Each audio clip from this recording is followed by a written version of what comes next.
What's going on, y'all? It's your boy Dante. Usually I'm off on the sidelines producing the show, but today we're gonna do it a little different. First, before we get started, we have to officially retire the hot corner. Our boy Mikey, as you all know, scheduling conflicts have forced him off for the show. But so today we're gonna be launching a new show that we got called High and Outside. Same great baseball content. Is gonna be some familiar faces from the network, and we also gonna add a couple new people. So let's get it going, bro. Let me bring my amazing co-host in here. Of course, we're gonna start off with the one and only Courtney Caller, bro. Courtney, how you doing? I want to hit like the Jamaican air horn sound. I need a soundboard or something. Oh no, But we'll I'm have a doing soundboard before the season's over. Yeah. I'm gonna need that expeditiously. But no, I'm stoked to be here. Super excited to be talking baseball with you guys. No, definitely. And from the NL East War Report, you've seen them on the network. My guy Sid, what's going on, bro? I'm super happy to be here. Super happy to talk to y'all about baseball. Super happy baseball is back. I'm always excited for baseball, but like this year, it's a little different. We got the Scott Boras boys hitting in the heart of the lineup for the Mets, like something I never could have imagined. Yeah, you got a lot to cheer about in New York. Y'all shocked me last year. Boras boys, the Boras boys. I need that in the Mets font. Who do I have to talk to? Well, hey, I'm about to say, let's get that into the BC shop, man. We can sell that. We can make some money off of that. Make some notes. Definitely, I'm gonna write that one down. Last but certainly not least, we got my boy Malik, right? If you are a fan of the High and Outside podcast, you saw me and Malik on a different network. But this year, bro, is gonna be doing some work with us over here, man. Malik, what's good with you? What's up, bro? I'm happy, same squad, different uniforms, but the same goals, bro, to, let these people know what's going on in this great game of baseball. I'm doing great, bro. No, definitely, bro. Like you said, bro, everybody's excited about opening week. For the first time in a very long time, we got a few things to be happy about on the South Side. So, we're going to open it up with some of our surprises from the first week of baseball. And for me, it was my Chicago White Sox. I know the 2-4 record may have a lot of people saying, well, what are you surprised about? You're below 500 again. But we've seen just a different motor from this team. The pitching staff has been amazing. Today was the first time a starting pitcher actually gave up an earned run, even though, we lost the last few games, but that's been on the bullpen. But for the first time, we've actually had, some bright spots. New manager, hopefully new attitude. And, so far this season, we are not much to brag about, but we are the only team in the AL Central with a positive run differential. So, I won't hold my breath and say that this team is ready to turn a corner, or it's about that time where I can actually start looking at things to be happy about long term. Colson Montgomery is still a super question mark, and y'all were telling me he was baby Corey Seager 2 years ago. We killed that dream. We don't believe that anymore. So, but for right now, this first week, I was excited about what I'm seeing, at least from the pitching staff. So that's me. That was my really, really big surprise for opening week. What about you guys? My biggest surprise, I didn't realize how much the Astros hated Juan Soto. I was in Houston for opening day, first time there for opening day. Not my first time at the ballpark. My first game, which crazy enough was Game 6 of the 2022 World Series. So what a crazy first game to go to it's Minute Maid Park. Let me state that for the record also. His daddy named him Minute Maid Park. Actually, his daddy named him Enron Field, but we're going to strike that from the record. His daddy named him Minute Maid. I'm going to call him Minute Maid, okay? It'll never be whatever they're calling it now. I refuse. The verbiage and the signage on the outside of the stadium is awful. I don't know who signed off on that. It's awful. But yeah, I did not realize how much Houston hated Soto. You would think it was Game 6 of the World Series and how loud that they were booing that man. I don't understand. I know 2019, it was a long time ago, but like let the hate go. Let it go. It's over. We've basically forgiven you guys for your cheating transgressions. Just let it go. Let the hate flow from your hearts. Yeah, I'm gonna say, Courtney, we talked about this a little bit before you go see it. There have been some historic bombs hit in that park against the Houston Astros, like going all the way back to Pujols, who was the first one to put one on the tracks, like in a game, in a series that really mattered. Like it's been so many home runs against them that you're just like, damn. And Well, Malik would probably be the first one to tell you, considering how much he's covered the Rangers. Like they didn't win a single home game in that ALCS in 2023. Not one. That was crazy. And then probably the only man who's more booed than Soto and Aaron Judge, Adolis Garcia goes crazy. He's like 0 for 4. He hits the grand slam at the end. He goes off. But yeah, man, those Astro fans, they don't forget it. They don't forget a thing. It's good vibes in there. Always good baseball. I love when we get to go to Houston. But for me, I'll say my surprise and something that I'm happy about is this offense that's coming through these first few weeks. We got to see Ellie De La Cruz. What was that, Monday? Had a huge 7 RBI day. Jazz going crazy. Aaron Judge almost hit 4 home runs. Cubs scoring. We had a 16-run cycle from the Cubs in Sacramento. So some of these teams' offense is clicking. Not too much down here in either Houston or Arlington, but around the league, its offense is looking good. I mean, one really good thing in Arlington is going on is you have the 2-time Cy Young and former Met Jacob deGrom still pitching and still doing it pretty damn well. But the palette of pitches this year has looked so much different. We know deGrom to be slider heavy, fastball heavy, probably pushing into the 101, 102, and now you are seeing Jacob deGrom open at bats with a 79 mile per hour curveball, which the last time I saw a Jacob deGrom curveball is he threw as a joke, as a shout out to Max Scherzer during the 2023 season when he was like, yep, that's the first time I've done that and I won't do it again. But, the hardware for Jacob deGrom it's the Tommy John, it's everything. But again, he's still that guy when you think about it. He started off that outing pretty rough and then ended up with 7 Ks through the next 2 innings. So Jacob deGrom is still going to be Jake no matter what. No, that's facts, bro. And that's somebody that me and Courtney both had as one of our sneaky picks for Cy Young if he can stay healthy. But as we all know, the talent with deGrom is never the question. Like, we know the stuff is impeccable, but I'm with you. If he's able, and I think that speaks to the injuries when you see a guy who's been so, velo heavy, because I mean, deGrom he's one of those guys that, and I love it as you all know how I love about everybody in here has talked with me about pitching. Like, you see how excited I get when I talk about Pedro and guys that can really control the game. And deGrom was one of those guys where he would sit on that mound and he would dictate what's going on. It's a problem is he gets hurt far too often, but that's a guy that I'm definitely excited to see. But I mean, as we all know, as we move to our next topic, the majority of the excitement this season is around that team in Los Angeles. A whole lot of money being spent, no matter what year it actually gets paid out. That's not our job to discuss that. But I mean, they bring in Roki. You still have Yamamoto. You still have Shohei. You still have Mookie. You still have Freddie. The fact that Freddie Freeman is the 5th person I mentioned when we're talking, and there's still so many other players we haven't mentioned on this team. The Los Angeles Dodgers are loaded, man. Like we said, looking to be the first major league team to repeat in 25 years since the New York Yankees did it.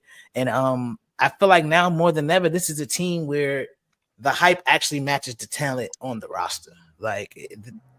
There aren't many holes, and when you can get to a point where you take a guy like Mookie Betts, who's a multiple-time Gold Glove winner, and we say, you know what, Mookie, we know you haven't played this position in years, but fuck it, we're actually gonna put you at shortstop. Let's run it. Let's see how we do.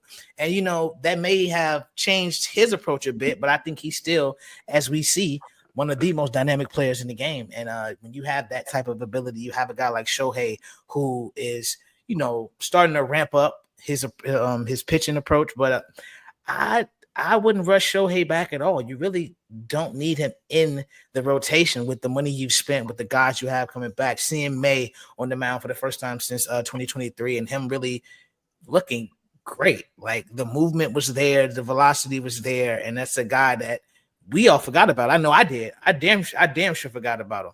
So my question to the group, and Sid, I'll start with you.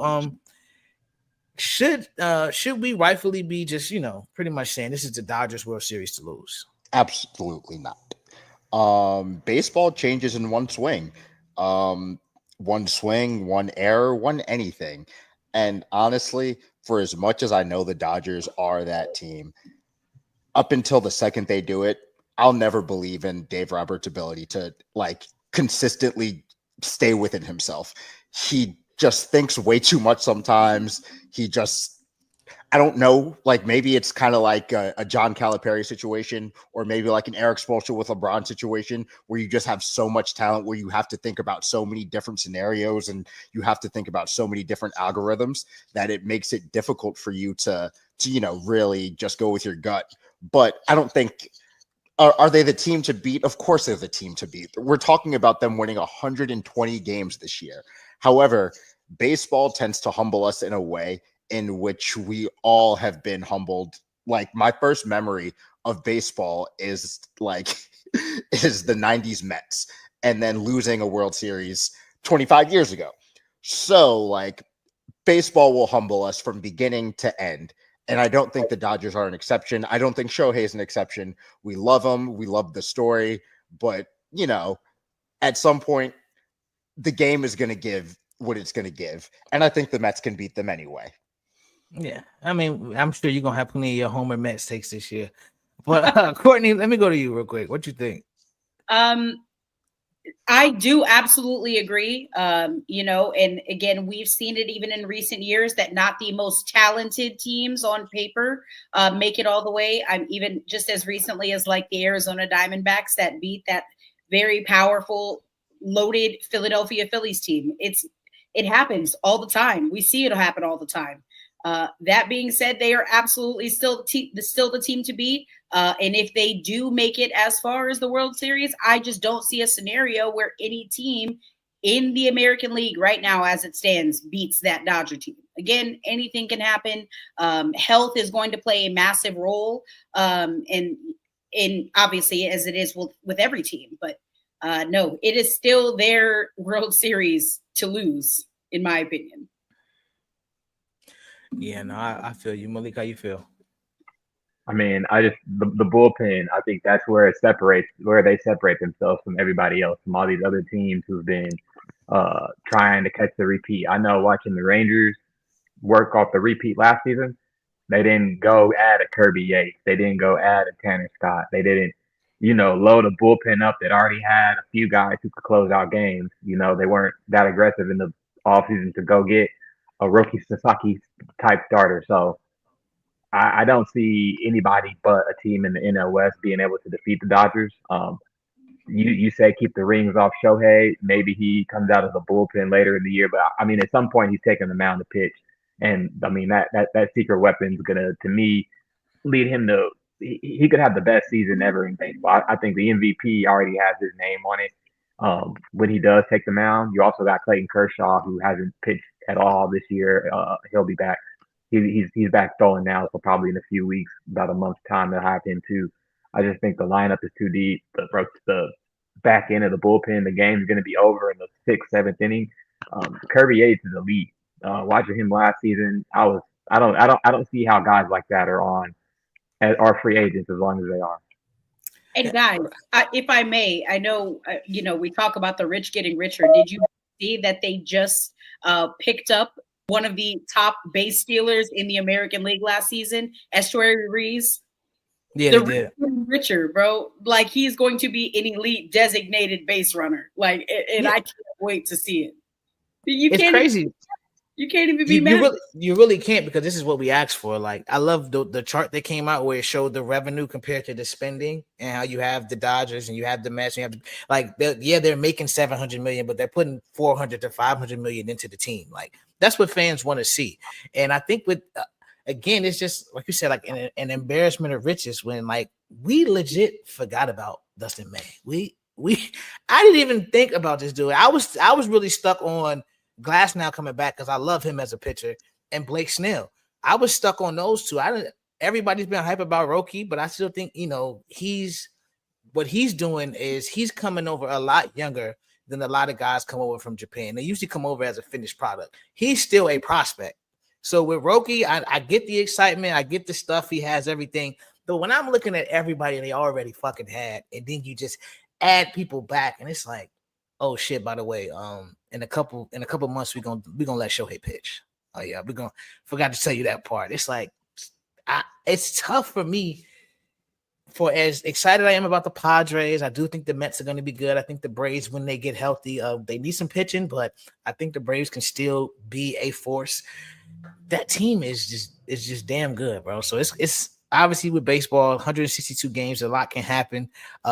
Really, whoever gets hot around the playoff times is that team that you got to look out for. We've seen that, especially with the National League, a few times. So I mean, it's going to be interesting. It's going to be interesting to see. Now, as we move on, there's another team that made some moves this offseason, but they haven't got off to the same start as the Los Angeles Dodgers. And of course, I'm talking about the Boston Red Sox. We already know how tough the AL East is. This is a division where they beat each other up often, and so they went out and added some firepower. You add Alex Bregman, you trade for Garrett Crochet, you have your young guys, you bring in. He's not a popular guy, but you bring in Aroldis Chapman, to be your closer. You bring in Walker Buehler. Yeah, World Series, who shut it down in the World Series. You bring in Walker Buehler. You got Christian Campbell, who you just signed to the 8-year slave deal.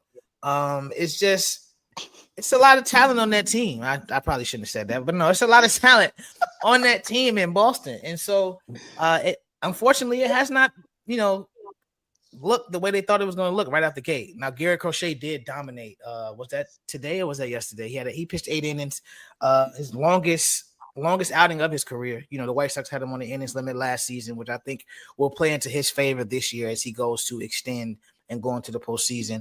So he looked good. But, Walker Buehler had a tough first outing. Rafael Devers is, in my opinion, he's clearly pouting about being named DH. Like, I don't care what nobody says. Like, I think this is borderline intentional. And no, go ahead, Courtney. Go ahead. Congrats on your first hit. It took 21 plate appearances, if I'm not mistaken. But congrats, brother. Happy to see you remember who you were. As we're in the middle of making notes for tonight's show, he actually got a fucking hit. But he's looked like a shell of himself, and that team hasn't looked like the team we expected them to be. I know, Malik, I'll start with you because you actually got to see him down in Texas. Do you think the Red Sox will be able to bounce back, or is this something that they should be concerned about, like going forward throughout the season? I think it's something that they can bounce back from, but I don't believe in the back half of that rotation that they have. I think Tanner Hawk, I think Garrett Crochet is a great guy to add.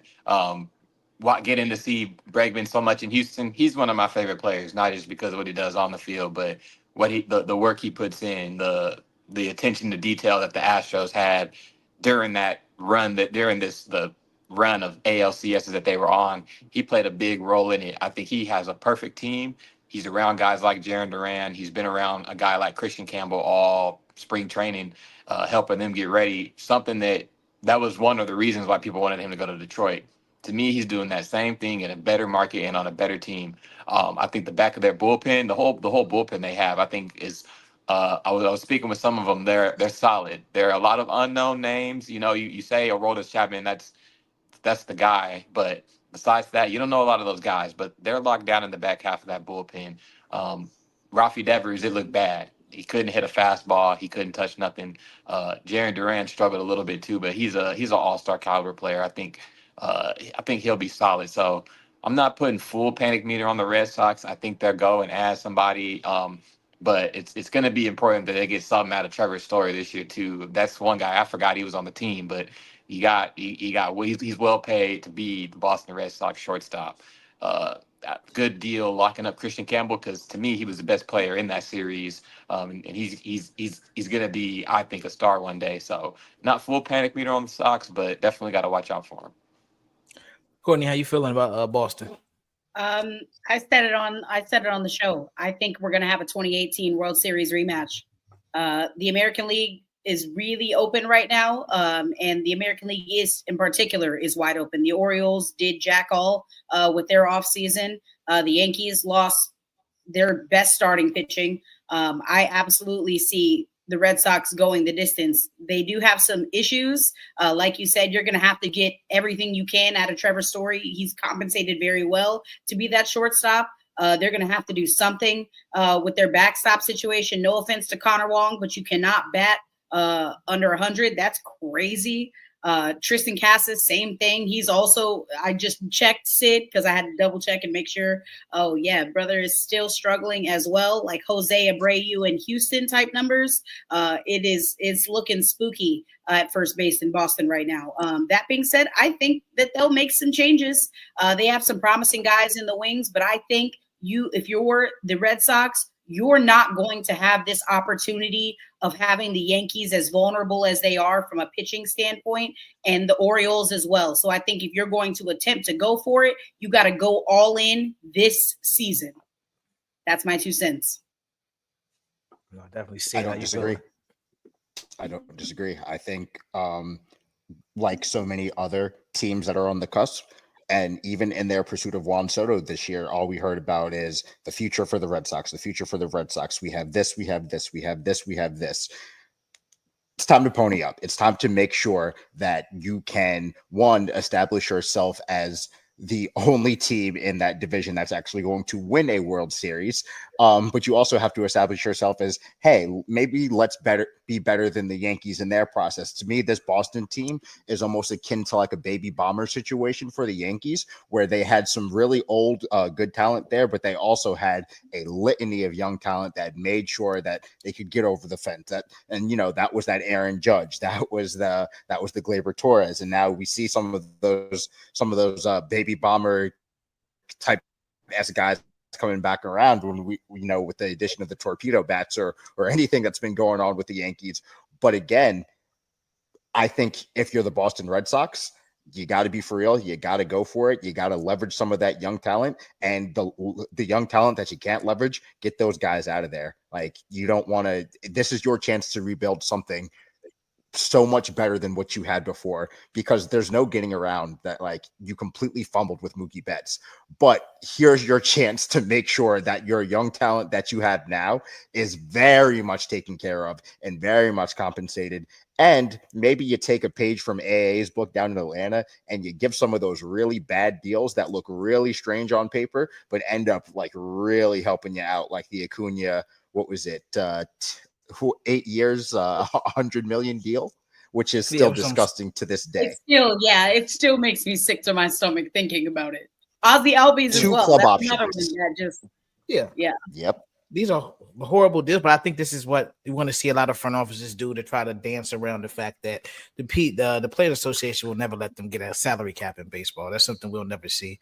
So they'll just lock up younger talent earlier and give them those deals. Well, we'll give you a team option. Well, if you're playing well, now you get 18 million, 21 million on the back end, so it looks better for you.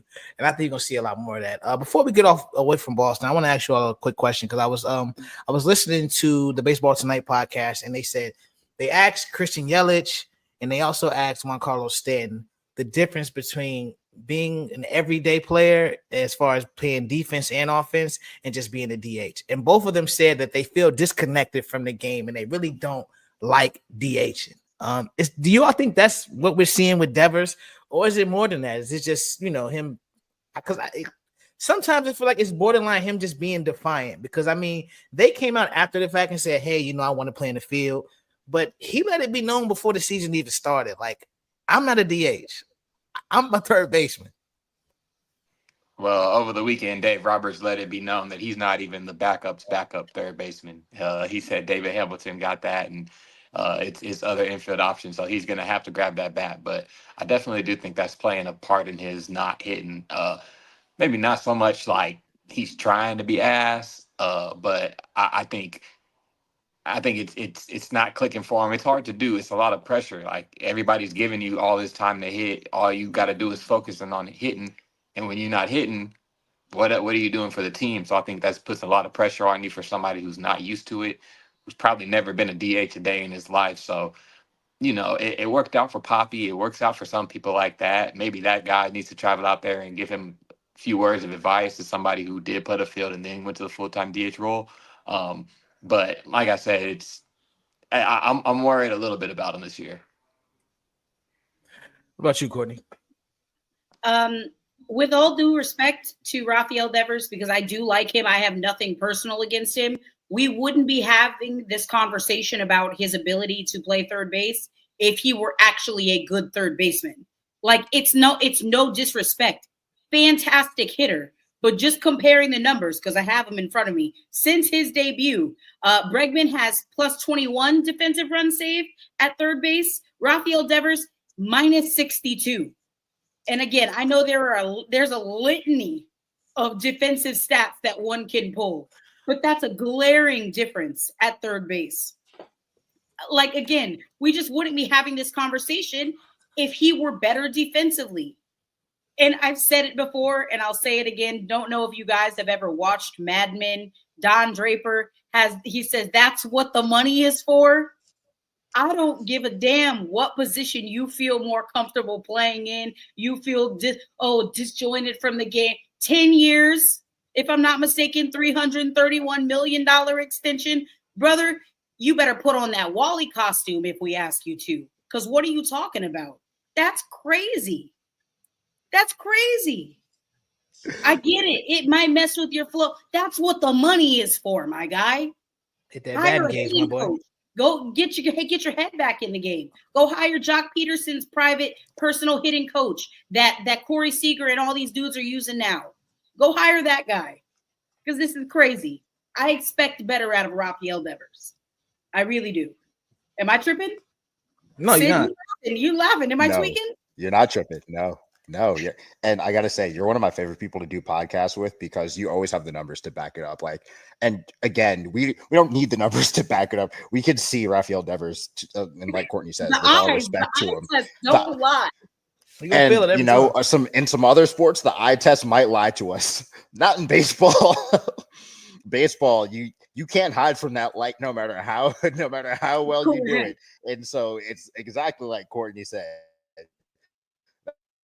That's what the money's for, my boy. It's probably time to pony up and talk to someone, talk to something, talk to your agent, do something because, brother, you got to figure it out. Not only do you have to figure it out, you have a gold glove caliber third baseman next to you, a guy who's also been like one of those guys who's been one of the premier hitters in playoff baseball.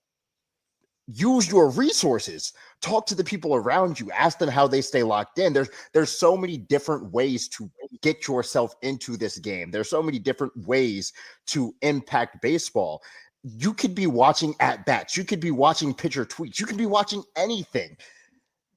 You have to stay engaged in baseball. That's what the dugout's there for. That's what baseball is. It's an all-engaging sport for an all-encompassing, like there's no downtime in baseball, no matter how boring you think the sport is. It's a game of chess. And so now, instead of being a two-way chess play, you can't move back and forwards.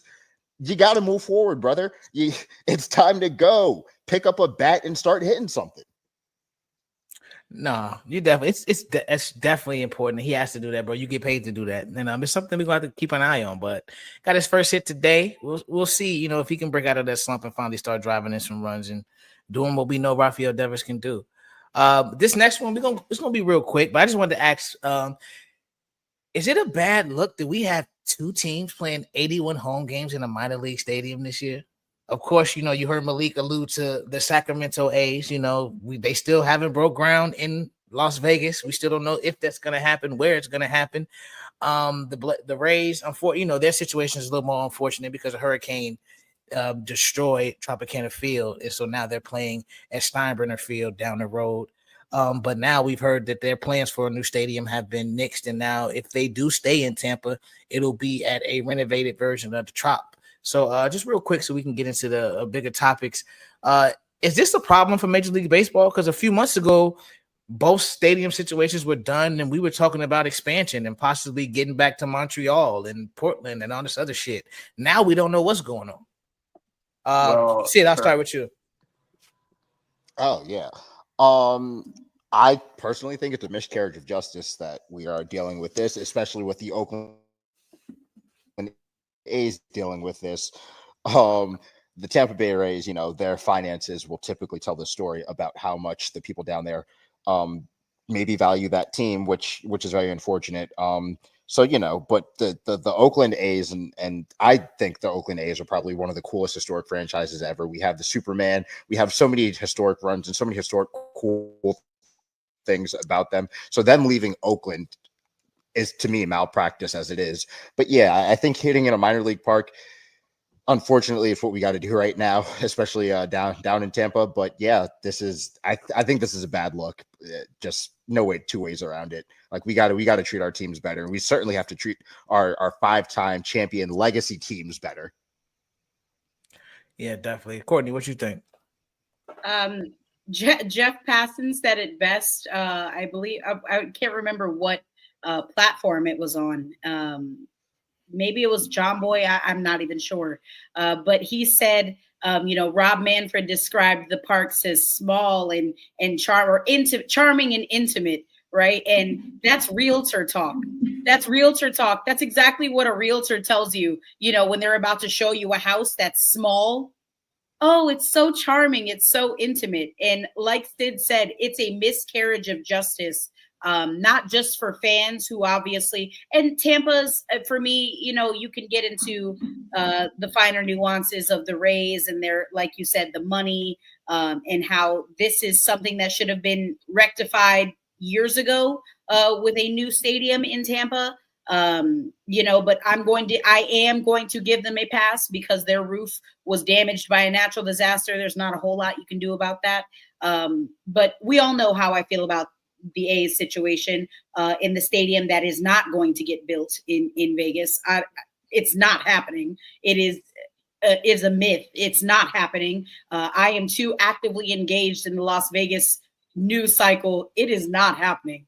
Yes, the city of Las Vegas is paying them money to advertise it. It's not happening. I want to be on the record as saying that ballpark is not happening.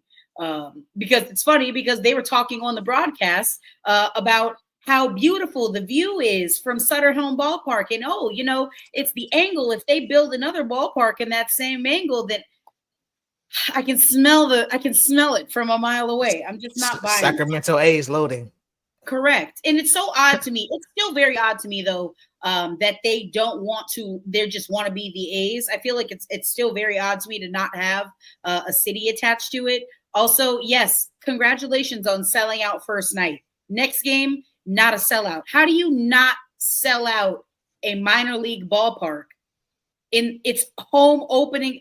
That's a testament to how bad your product is and how people don't want to give you. Oh, I could literally talk about this all day because it frustrates me to no end that Rob Manfred and Major League Baseball is allowing this to happen. These dudes worked their whole life to get to this point in their career.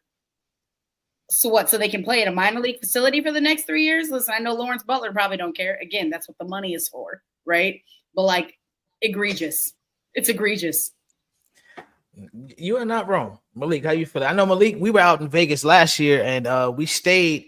I stayed at the Cosmo. You were at the MGM, but right next to that is the little plot of land that they plan to put this stadium on. And every time I walked past it, I was like, "It's no fucking way you're putting a baseball stadium right here." Like, it's not. You have to knock down the Hooters Hotel next to it. Correct. It's like you have to close the street. They are going bankrupt, but Bally's, who owns the land, doesn't also own the land that Hooters owns. So what? You're gonna build around? You'd have to buy that land out as well. It's not happening. Right, and John Fisher's broke, so we'll see how that goes. But Malik, how you feel about it? Well, don't put that in the air because I want to watch baseball in Vegas so bad. But I mean, it is like you guys said, it is what it is for Tampa. It's sad about it. I mean, it's from what I hear in Tampa, they don't play in Tampa; they play in St. Pete. So if you bring them closer to Tampa, maybe that brings it. But I don't know if they come back. The A situation, I don't like you said, advertising the Vegas on their uniform, and they haven't put a shovel into the ground for a stadium. I hope they can find their way. I know both teams, I think, are going to be competitive this season. I think both will have some good. The A's got a good roster. The Rays are always going to be able to pitch. So it's going to be weird if we're watching more so for the Rays. I think the A's are a bit of a long shot for the playoffs, just with them being, I just can't see it. But it'd be crazy seeing playoff baseball at a minor league park. No, if they make the playoffs, I feel like you got to move them. You can't have them play a playoff game in Steinbrenner Field. That's just ridiculous. Where they would play, I don't know, but nah, you can't do that. But we'll see. let's get back to baseball, back to a team that I enjoy, the team I cover here in Atlanta. They are currently struggling. Struggling is an understatement. The Atlanta Braves. They made a big move this offseason to kind of, obviously it's hard to say counter a move like Juan Soto, but they brought in Jurickson Profar after a career year, and he rewarded them with a 80-game suspension. He was caught using a masking agent that most, from what I've read, people who use it are trying to restart the testosterone that your body naturally produces after a steroid cycle. So it's basically just an alleged steroid. But at this point, he said he didn't knowingly take it. That's the I took it. I'm sorry. Let's get over this.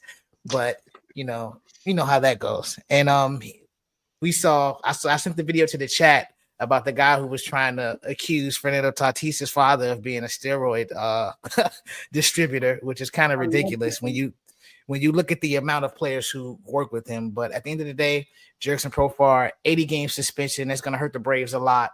And that's something that they really didn't need, because right now nobody's hitting the baseball. We can talk about the injuries to Ronaldo Lopez and the pitching staff, and waiting on Spencer Strider to return. AA has saved all this money and gets rave reviews for it. Everybody around the league is, we're jealous of their money situation and blah blah blah. But at the end of the day, this is a team that, especially after 2021, the expectations in Atlanta have been to go back to the World Series, and they haven't been able to do that. And they haven't really. I think that run in 2021, when you were able to trade for all those guys and it all clicked, that spoiled people. That's not the reality. We've seen teams make 4 or 5 moves at the deadline and 2 of them work. It's rare you trade for 2 pitchers, 3 hitters, and everybody fucking gets hot at the same time and we go win a World Series with our best player on injured reserve. So the last few years they've been injury prone, they've been banged up, they haven't been able to put it together, and starting this season, it's been more of the same. They really struggled to score, and this is an offense that was, on a historic pace just a couple of years ago. So I'll start with you, Courtney. What have you seen from the Braves, and how do you feel about Profar and his suspension? I mean, this is going to sound terrible because I should say officially on the record, PEDs have no place in baseball, period.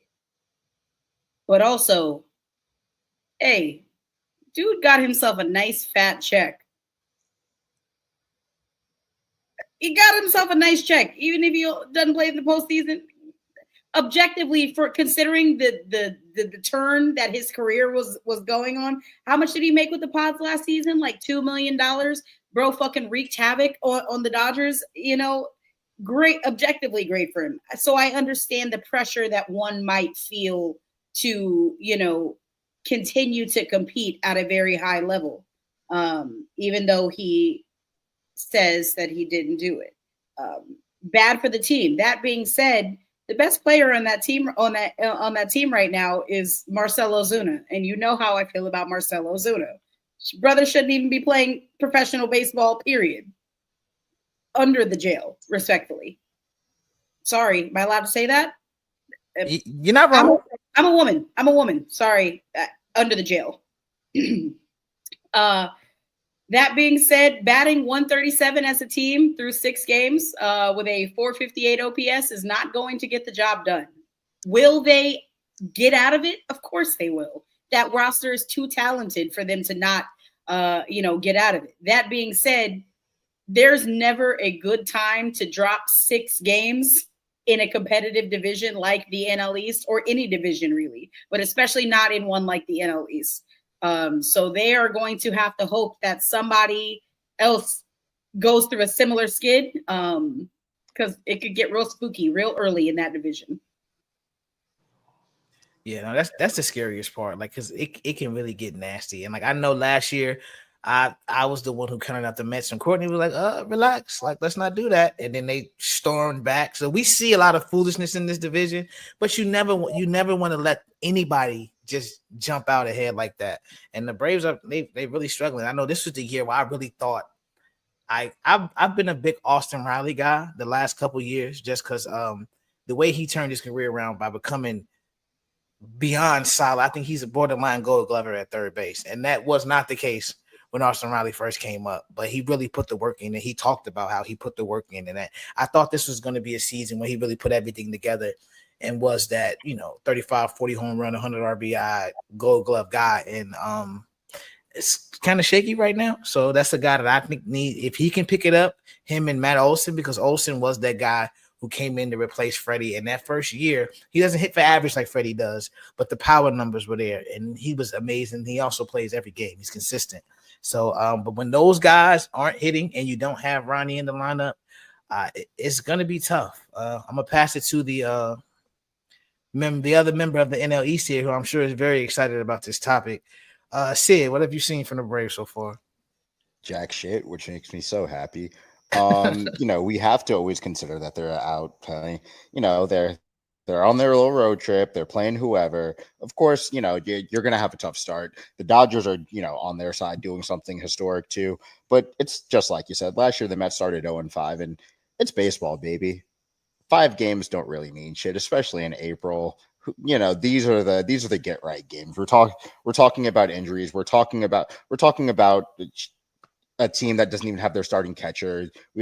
Acuna's in and out. There's just no way for them to really catch a groove. Once Spencer Strider comes back and we have some more consistency and someone to kind of to match the energy that Chris Sale has when it comes to the pitching velocity and just the ferocity of it all, the Braves will be the Braves no matter what. And, they house some of my favorite players in the league as a whole. So it never really makes me happy to say anything bad about the Braves. But at the same time, fuck those guys. It's always good to see them catch a little slack for being bad at the beginning of the season and keeping us out of the are they still starting 0-5 again headlines for the Mets. So it's all nice and it's like you said earlier, it's so rare that all these guys click in the way that they do.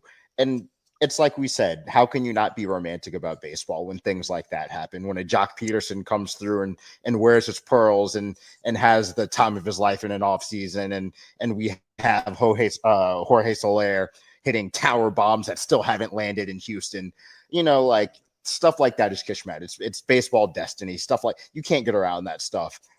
The real challenge comes when after you win and what's your second act look like? And the second act for the Braves, I think, will not look as easy because, like you said, Courtney, the NL East is uber competitive, and even the bad teams have superstars. We have the Nats who are I think is gonna have a nice little dark horse for an NL Cy Young, but we'll get into that a little bit later. Yep. I see the vision. I'm right there with you, Sid. Right there with you. Yes. Can't hear you, Dante. No, I was asking Malik, bro. What have you seen from the Braves so far? I mean, not much, but I mean, just to pick up on Profar, man, if he does ever see this, I'm disappointed in you, bro. I remember your early days in Texas when they had Rugi Odor, who he punches Jose Bautista, he hits 30 bombs, and he gets the contract. And during that time, Profar could never see the field. To me, though, even during this time with the Rockies, he had a little game. He could get out there, he could play every position, hit 270, hit 250, hit 260. Not the worst player ever. And then, I mean, you see the come up with the Padres last season, all the way to an All-Star. Gotta wonder how early he started that. Gotta wonder if the All-Star is still legit. It sucks when things like that happen because you have to question that. But I mean, like you said, he still gets all his money. He still has all those accolades. I don't know. I think that's something that baseball's got to think about stripping, especially when you want to figure out who or how long. I mean, I don't know if they know how long this is going on, but it just taints the game. It always taints the player when I see that. I still haven't forgotten one of my favorite players growing up, my 2 favorite players growing up, 2 of them, I should say, not 2 favorite, but Ryan Braun and Matt Kemp. And to see Matt Kemp lose the MVP to who I thought was my favorite player, Ryan Braun, off the roids, I was like, damn, man, come on. So I think the Braves will get it back together. I hope there's pitching depth for them. I still think teams like I think the Phillies, just with their starting pitching and star power, one day they'll wake up and finally win a playoff game. a big playoff game. But yeah, just real disappointed in Profar after all of this. Yeah, it's gonna be interesting to see what the league does with that, especially when you have a guy like Profar who, has been okay the most of his career. You have a breakout game and then you get paid, and then by the way, you're suspended 80 games for using steroids. So we'll see. This next topic has been a hot topic around baseball, something that kind of caught us off guard because apparently people have been doing this for a while and using these bats for a while. But of course, I'm talking about the Torpedo bat. The Yankees made headlines first. The bat, I believe, was developed for Anthony Volpe because, after they said, doing some tests, he was hitting more balls on the barrel. And so they wanted to essentially move the barrel down closer to the label. And when I first heard that, I was like, wait, you can do that? But then I had, the actual rule. I have it right here. I had to pull it up. The bat shall be a smooth, round stick, not more than 2.61 inches in diameter at the thickest part and not more than 42 inches in length. Those are the only rules when it comes to making a bat for Major League Baseball, which I did not know. I thought it was going to be a little way more in-depth than that, but those are the only rules. As long as it's a solid piece of wood and it meets those parameters, it can be any fucking shape you want it to be, which is very strange to me. But if it's legal, it's legal. And we've seen players taking advantage of it. The Yankees hit 14 home runs in their opening series. We mentioned Ellie earlier. I think he went 5 for 7 with 2 home runs, 7 RBIs. The orders for the bats have exploded. The Dodgers, of all teams who don't need any extra help, they just said on the broadcast they ordered a bunch of them. I know the Padres, Manny Machado, told them to send him some. So, now you're going to start seeing more players use them. Before I pass it around, I'll just say, I know I've seen a lot of people be the old man, stay off my grass. This is ridiculous. And I originally wanted to be that person. I wanted to jump into it full, like, no, fuck that. Y'all are changing the game. It's hard enough to hit a baseball. If this means that we're going to get more balls put into play, more contact being made, I'm all for it. I've really been disappointed with the past few years and everything just gravitating toward launch angle and exit velocity. Not saying that those things don't matter, because they do, but at the same time, when all we're saying is you're just teaching people just hit the ball in the air. You've seen the explosion of strikeouts, batting averages have plummeted. So if this is something that can actually help hitters, hit the ball, put it in play more, I'm all for it. I'm gonna go to Courtney first. Courtney, how you feel about everything surrounding the Torpedo bat so far? Yeah. Again, important to note that context for these bats, because it's funny because no one pointed it out before the Yankees scored 20 runs in that game. And again, the context is key, right? Nestor Cortez is one of the most home run friendly pitchers in Major League Baseball. Same with Aaron Savali. Follow that up with the 2 rookie Brewers pitchers that were brought in after those 2. It's a recipe for runs. It's going to happen. That being said, Pat Murphy, manager of the Brewers, said it best. It's not necessarily about the wand. It's about the magician. We talk about that crazy, 7-8 RBI game that Ellie just had. Mind you, after that game on Monday, Ellie went 1 for 8 at the plate. So, again, with the same bat. So I'm not trying to be funny, but it's really more so about the wand than the magician. Alec Bohm was also using the Torpedo bat. 0 bombs. Again, small sample size. The season just started.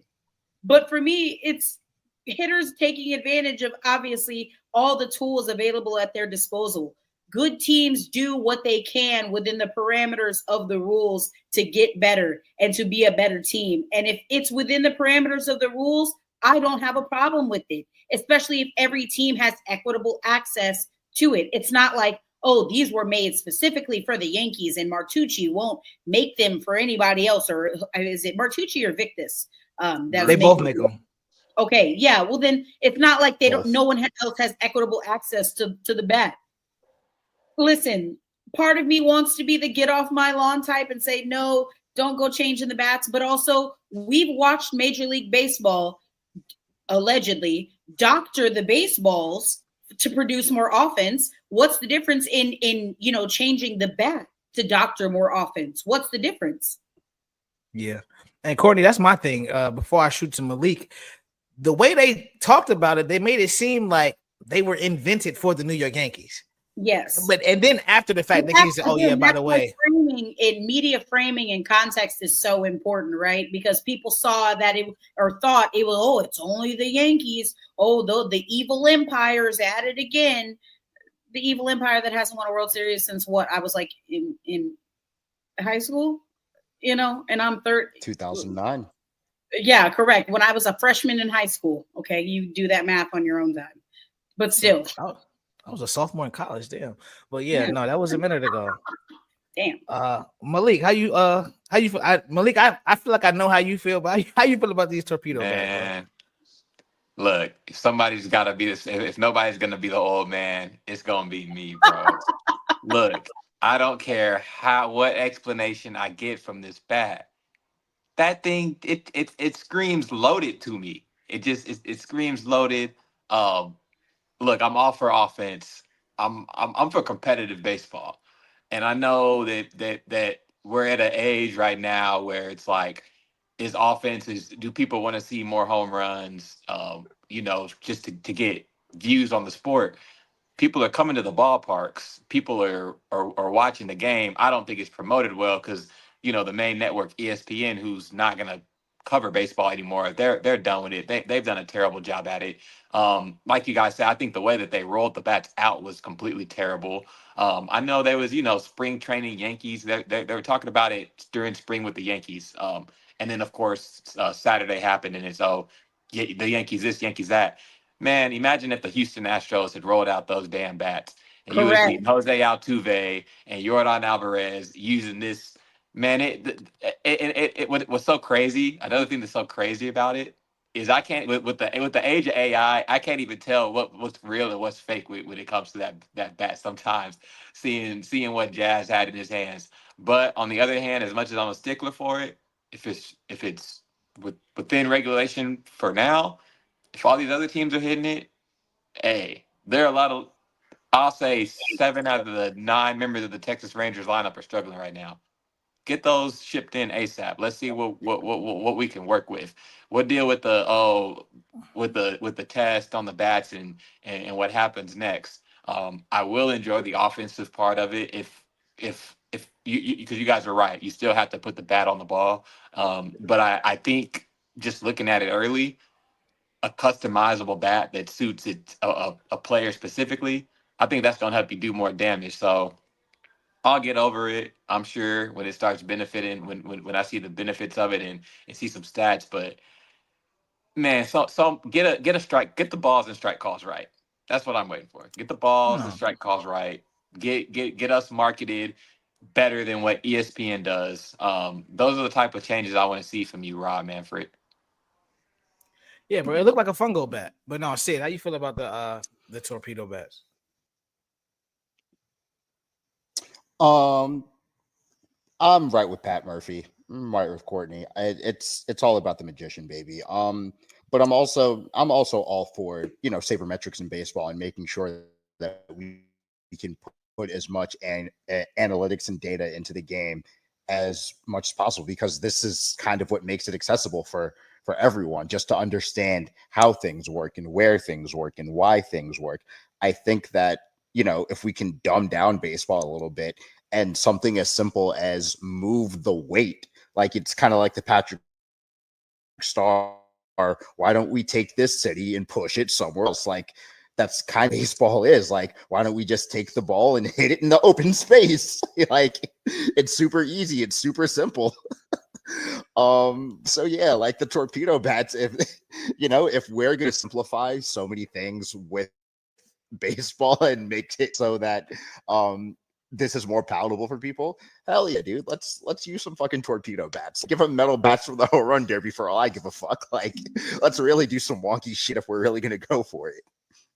If we do metal bats at the derby, get those damn kids off the field. Oh yeah, no, somebody gonna die. You can't do that. Like, Oh yeah, big time. me and Malik saw a kid get smoked in Seattle, bro. Like it is not. I'm so shocked that more kids have not gotten hurt Is that during when the home Peter run derby. Alonso hit the kid? Bro, he could have killed that kid, bro. Like when I tell you, like those some of them, like it looked like they were missiles, bro, and they would hit boom, boom, boom, hitting off the wall, and you got these little 8-year-olds out there trying to catch this damn baseball. And they ain't Like, even waiting on that. They ain't even waiting on that damn ball to land, and the pitch is already coming out. Like, man, it's crazy.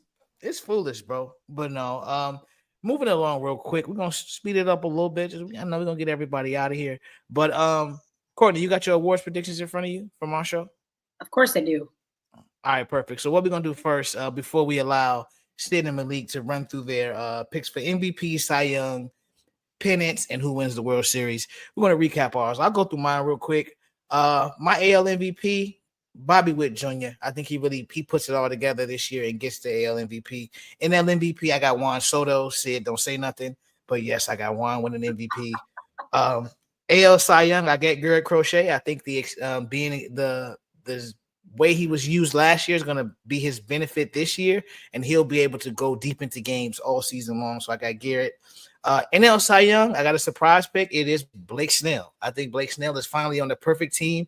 Well, he will get the run support. I know they were a lot of unearned runs today, but I think he's on the squad where he'll finally get the run support to get the wins he needs to secure a Cy Young. Dodgers repeat the NL.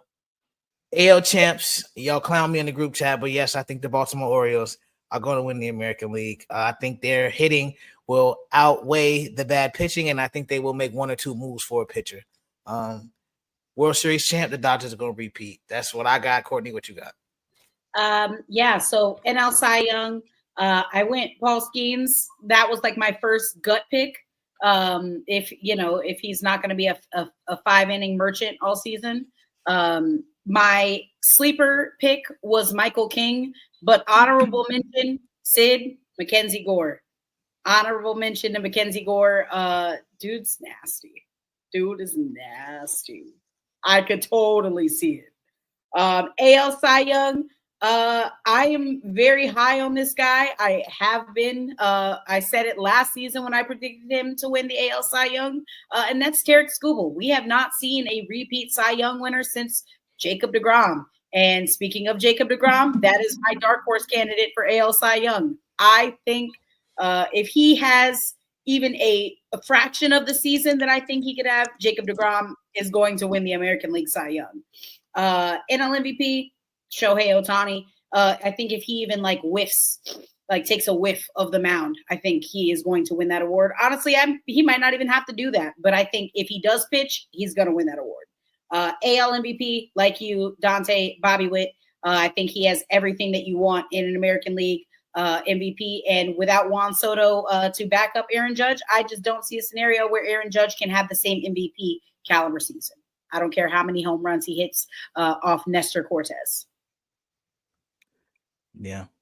Oh, and then AL and NL pennant. I do think the Red Sox are the best team on paper right now in the American League. So I do think that they are going to make it to the World Series, and same with the Dodgers. I think we're going to get that 2018 World Series rematch. And again, I really don't care who's on the American League side of the ball. Dodgers in 6. Dodgers in 6. Yeah, that is very rare. I think the reoccurring theme here would be the Dodgers. Sid, I'm gonna go to you first. What you got for me, bro? If we're talking AL Cy Young, yeah, we'll start with Cy Young. Skubal as well. Yeah, Cy Young, and then Corey said it. When you guys see the video, you'll see me like Mackenzie Gore. I'm looking at the stats right now. As of right now, 11 innings pitched, 18 strikeouts, and a 109 WHIP, and a 2.45 ERA. That is a formula for success. That is a formula for a Cy Young. That is a formula for some really good pitching and a really good way to get yourself into the wild card 3 spot if the rest of your lineup can do this as well with you. If we're talking MVPs, I think finally, the Mets are going to get their MVP. I think it will be Juan Soto. he's going to get one over the next 15 years. I don't know when. I hope it's real soon so I can talk shit about it with my grandma. Me and my grandma, we talk about the Mets all the time. She's the reason I love the Mets. For them to get an MVP while she's still around, for her to see someone break Darryl Strawberry's home run record while she's still around, this is going to be the year of magic for the Mets. And that goes into my pennant picks. We're talking, I think Courtney said it earlier. You have to let the hate go and stop being a hater. We talked about 20 years ago. Well, let's rewind the clock back 10 years to a Sid in college, manic and depressed and so sad, watching Jacob deGrom and Matt Harvey get nickel and dime in the 7th, 8th, and 9th innings when they shouldn't have been out there in the first place versus the Kansas City Royals. I want revenge. I want it back. Salvador Perez, I want to make sure my team make sure that you don't get another ring and take away what was given to me. Like, I need it so bad. I need it so bad. I need it more than anything. I need it. I need it. I need it. I need it. I need Sid, it. It's so funny that you say that because that was my sneaky World Series pick last season was Mets Royals. I was like, that would be the dream World Series for me. I wanted that 2015, right? That 2015 rematch. I wanted that bad. Salvador Perez is a sorcerer. So bad. That's all I'll say about so that. bad. That's all I will say about that. That fuck. But no, Malik, who you got, bro? The guy just hits, man. He won't stop. He will not stop. So let me start off in the NL, and it's Ohtani. It's Shohei Ohtani. I think, especially when he gets back on the mound. Let's see if Ellie De La Cruz can have a type of year that Bobby Witt had last season. I mean, watching him play this week against the Rangers, watching him go 5 for 7 with 2 home runs, watching him play fantastic defense, steal bases. I think he's one of the most dynamic players in baseball. I think Terry Francona gets that team winning. The pitching staff's going to win, and Ellie's going to have a big year. So that's my NL MVP. On the AL side, Aaron Judge is hot. I think Bobby Witt's I think Bobby Witt's the second best player in baseball behind Shohei Ohtani.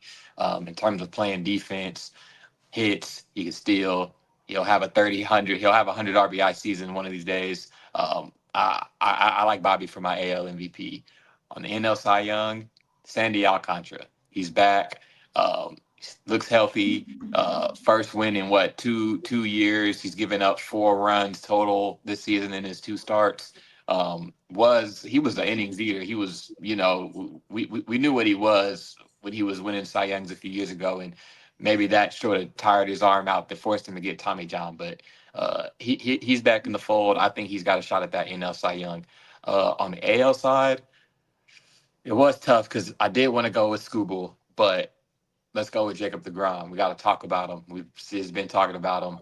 One of the best pitchers in baseball. I think if he can stay healthy, he make 25, hopefully 30 starts. He's going to be unhittable.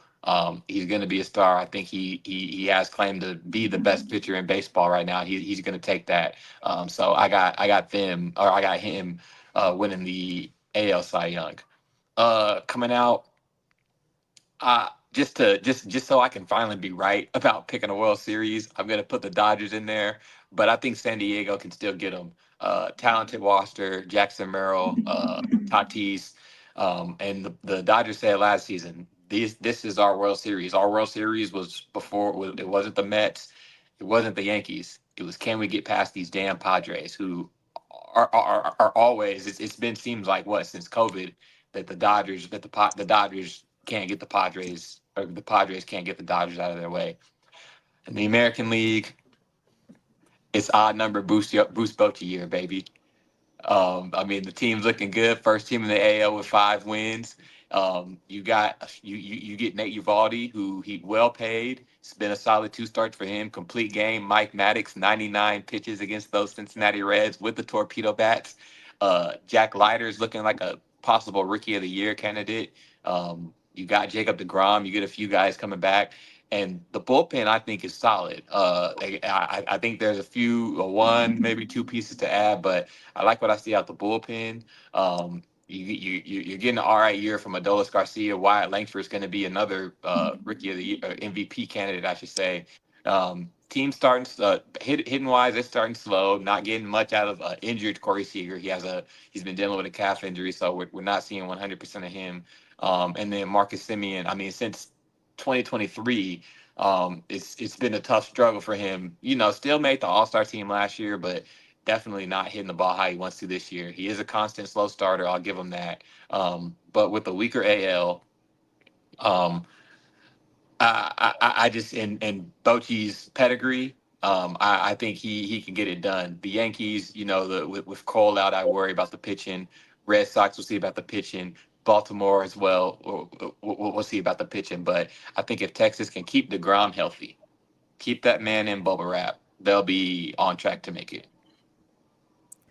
Yeah, no, I think a lot of us are very high on Jacob DeGrom this year. He was my sneaky pick for Cy Young if he can stay healthy. So it's going to be interesting to see what he does. But I think it's going to be some very good baseball played this season. Like, I think this is really – that's why I'm so disappointed about the fact that we're really, like, snowballing towards a lockout in 2027 because there's so much talent on the field. There's so much greatness to talk about with the game, but we're just eventually going to get torpedoed.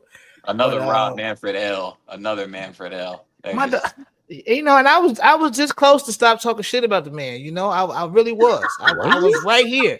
I was right. No, I was right here until the day I was right here, brother. Hey, you are so much nicer than me. What has he done to deserve that? Maybe the pitch clock. Like, that's the best thing he's ever done. Maybe. Yes. No. I'll say this: the pitch clock is good if you're working the game. The pitch clock sucks as a fan because I used to go to baseball games to get drunk and sit in the sun for 4 hours. I don't need a clock to tell me that we're only going to be there for 2 hours and 30 minutes. Like, you'll sit there and drink one beer and you look up and it's the fourth inning. So now you got to go and two-hand it because if you don't, you're not going to get the full baseball experience, bro. So for me, I understand the pitch clock as somebody who wants to get out of there and beat traffic home. Yeah, that's perfect. But no, those of us who love you pretty much commit 3 to 4 hours to going to the stadium and being shit-faced. I mean, of course. Like, so I mean, you know what? That's one thing I actually the novelty that the pitch clock has given us in baseball. It's so much fun. The 9 innings, 9 beers, 9 hot dogs. I did it at a Cincy game. It was so much fun. I'll never do it again because I don't drink anymore. But like, come on, it's so much fun. Come on, man. Like, you gotta love the time constraints around baseball with something so silly. Like, it makes it so much more palatable for people. Like, you can take the family, you can take kids. It's great. Yeah. See, bring your wife. Guarantee you'll have the time of your life, Dante. No, see, I'm one of those people. I'm very anti-casual fan. Like, I saw it. But no, I'm very much an anti-casual fan person, but I have to just get over that. That's just me being selfish. But what we're gonna do every week at the end of the episode is we're gonna highlight some series that we think you'll be interested in watching this week. For the sake of time, I took mine off. I did have Braves Mariners up there. The only reason I think you should watch it is because I'll be there, so there's a good chance you may catch me walking around the stadium trying to get as much content as I can for this great network. But I'm gonna start with Courtney. Courtney, what's your series that you had this week?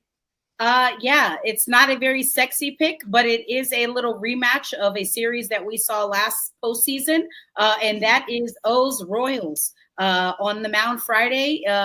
Again, we know the matchups for Kansas City, but the O's, there's a lot of question marks on Friday, Saturday, and Sunday. But Friday we got Seth Lugo. Saturday we got Michael Wacha, which in any other rotation, that's top 2. Okay, like I'd like to see them on the mound as my 1-2 into a game. Also, he's not pitching in this series, but Cole Reagans. I know you mentioned him, Malik, earlier in the group chat when we were talking about how the Rangers just probably didn't get enough out of him and for him, I should say. And I still stand by that. Up against an Orioles team that I don't think made enough moves in the offseason. Offensively, fantastic team. Reminds me a lot of like the 2018 Dodgers in the sense that like they may not pitch very well, but they are going to hit some bombs. And so they could possibly outscore this Royals team, who has of late left a little bit to be desired. I can't wait to watch. I'm just curious to see who they're going to throw on the mound. Is Kyle Gibson going to make an appearance? Ground ball king. I love Kyle Gibson. Always have. I don't care. I know it's not popular. I know it's not sexy. But I love me some Kyle Gibson and some ground ball pitching. So we'll see if he makes an appearance this weekend for the O's. Stay tuned for that. No, definitely. Malik, what you got for us this week? Well, I'll be live at Rangers versus Tampa Bay. Taj Bradley's on the mound on Saturday. Now that I think about it, I think that's Taj Bradley versus Kumar Rocker. Saturday night, which will be a good matchup, for just black baseball in general. Y'all kids tune in. But besides that, Cubs versus Padres. What are the Cubs doing? Kyle Tucker, can they lock him up? And then one of my favorite, most excited teams, the Padres, just locked up Jackson Merrill to the slave deal. I think he took the bad deal. 9 years, $135 million. He won't be free till he's around 30, 31. I don't know about that. Kyle Tucker had 4 straight homers entering today in 4 straight games, so he's hot. But do the Cubs make that push this season? They gave up Cam Smith, big prospect for Tucker. Don't want to lose Tucker and him. So I'm going to go with that Cubs-Padres series. It's something that I'll be peeping while I'm at the ballpark. Definitely. Sorry to interrupt. Excuse me. I just want to state for the record that this Braves-Dodgers game is tied 5-5.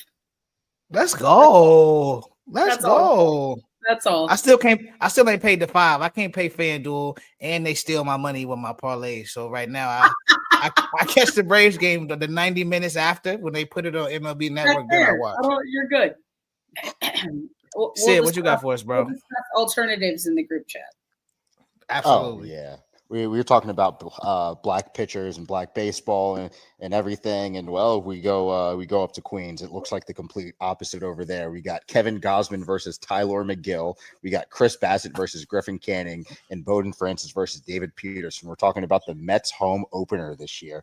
It'll be fans' first time being able to see Juan Soto. It'll be something that it will produce probably a ton of storylines. We're talking about a white hot Pete Alonso coming off of a series where he hit two home runs, one a grand slam, and won a 3-shot game tire at the end of a 9th inning after a 12-pitch at bat. And then we got the question of Vladimir Guerrero. Where is he going next year? Who's going to give him more than $400 million? Who's going to pay a first baseman more than $120 million? There's so many silly questions and so many silly storylines coming out of this. We have the Chris Bassett return to Citi Field after he did the thing that he did that I refuse to talk about. So yeah, we have a lot of good storylines coming out of this Mets Jays series. And then the Jays, they're 5-2 right now. So let's see if, maybe they could be a dark horse. But I'm thinking maybe you see like a Bo Bichette and Vlad Guerrero Dodger type deal, a la Trey Turner and Max Scherzer, where you get both guys out of there for a ton of prospects and just wipe your hands clean. Yeah, man, it's gonna be a great week. It's gonna be a great weekend of baseball. It's gonna be a great season of baseball, bro. And I'm really excited for everything we got going, especially this show. Before we get out of here, I'm gonna send it around the horn. Everybody, tell them where they can meet you, where they can follow you at. Courtney, I'll start with you. Yeah, you can follow me on all social media platforms with the exception of TikTok. Don't follow me there. I don't be posting. At 1-800-CALL-A-BRO. My name is Courtney Call-A-BRO. I get a lot of questions. Why is your name Call-A-BRO? You're not a bro. Bro, I'm Italian. I didn't choose it. It just is the way that I was made. But yeah, follow me at 1-800-CALL-A-BRO on X, Instagram. Send me your favorite pitches of the week. I really love to see that shit. Not like Pitching Ninja, but like send me your favorite pitches of the week. I love it in my DMs. Thank you. Malik, where can we follow you at, bro? Yes, sir. It's Malik Wright. Partnered with Fanatics View this season, so dropping baseball content every day. Follow me on Twitter at _Team Mill. I think my TikTok's _Team Mill as well. Instagram _ Team Mills with the Z at the end. Look forward to this season. I got some Jack Leiter content out this week. I have some from the Red Sox bullpen coming. Got Christian Campbell and Alex Bregman up as well, and then. Like I said, this weekend, looking forward to getting Taj and Kumar's reaction from their game against each other. Definitely. See what you got for us, bro. You can follow me on Twitter at Sid Slide Park, like the Mac Miller album Blue Slide Park, except it's Sid. And you can follow me on IG at STK_OTR. Yeah, I do most of my work here. You know, I'm a Mets guy, but like Courtney said, send me some of your favorite baseball stuff. Send me, you know, like we like to interact and talk about baseball. Baseball is literally a yapper sport, bro. Like we go to the ballpark to yap. Like like this and yap, like, you know, this is what we're here for. So feel free to reach out, tell me your favorite pitches, show me your favorite hits, show me your favorite defensive plays. I'm a Francisco Lindor stan, so I am all about the defensive wizard plays. Yeah, definitely. Oh, Frankie was you gonna like this too. That was definitely my sneaky pick for MVP. So I had a whole lot of Met shit going on. I don't know why. Mets MVPs. I'm no so clue flattered. why. Like that would not have happened last season, but no, definitely. Y'all know y'all can follow last me season we were almost halfway there, bro. Second place. Like, come on. Yeah. I mean, Frankie's, I think he gets disrespected a lot, but I'm done giving compliments to Mets today. So we're gonna go ahead and wrap the show. It makes me so y'all happy, man. Y'all know y'all can follow me at October Zone Say, and now I'm going to attempt to do this long ass read that Scott does every show. Follow the Barbers Chair Net at Barbers Chair Co. on Twitter and IG. Make sure you subscribe to our Patreon at patreon.com/Barbers Chair Network. We have 4 different tiers you can choose from. All got some great perks, so I think you should go check that out. You can get all your Barbers Chair merch. Everything you need. You've seen the merch shop. Matter of fact, let me go ahead and put a graphic up. You know, I'm doing this dolo today. We do have the graphic right there, the bcshop.com. Got a lot of great things for you. Go out there, show us some support, man. We appreciate it. All of the money right now goes right back into the network so we can do some great things for you all. Keep trying to push the content, getting more work done.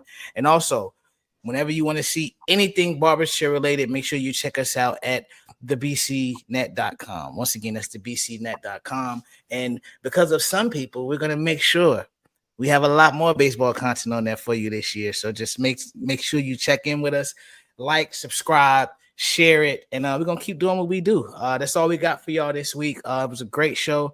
I appreciate all my co-hosts. We're going to see y'all again next week, and we out of here. Yes, sir.